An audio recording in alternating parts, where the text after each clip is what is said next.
শোনেন, আমি উপজেলা নির্বাহী অফিসার। আপনাদের উদ্দেশ্যে যেটা কথা হচ্ছে যে এই ডকুমেন্ট এই চালের বিষয়টা এটা আসছে গরিব মানুষের জন্য। তাহলে আপনাদের যারা আবেদন করছেন আপনাদের বাইরে কেউ পাবে না, কথা বোঝার চেষ্টা করেন। এবার আমাদের যে সরকার থেকে একটা কমিটি করছে, সেই কমিটিকে বলছে যাতাই বাছাই করার।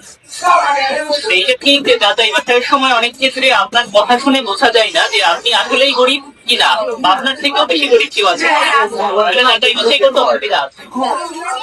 সেই ক্ষেত্রে সরকার থেকে যেটা বলছিল যে প্রতি ওয়ার্ডের মেম্বার কমিটির সদস্য হবে। মেম্বাররা তো বাই নেমে বা আপনাদের সবাই গেছেন, সেই জায়গায় সুযোগটা ছিল যে মেম্বার যদি যাচাই করতো। এবার আপনাদের এই মেম্বারদের নিয়েও অভিযোগ আসবে, যার ফলে আমরা মেম্বারদেরকে আগে করার চেষ্টা করব। সেখানেও আরো কিছু জটিলতা আছে যে আমার অফিসাররা যখন যাচাই করবে তাদের পক্ষে তো কে গরিব আপনার মুখের কথা দিয়ে বোঝা সম্ভব না।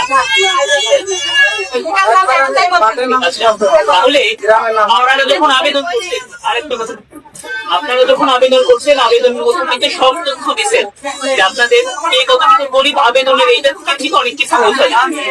এখন আমি যখন আপনাকে বলবো যে আপনার মাসিক ইনকাম কত, আপনি যদি বলেন 15,000 টাকা, এইটা কি আমার এখানে বিশেষ যাতায়াত কোনো সুযোগ আছে? সেই ক্ষেত্রে সেই জন্য আপনি একজন মেম্বারের কোট কত এলাকায় 800 লোক, এই 800 লোককে তো মেম্বার চেনে, তাই না?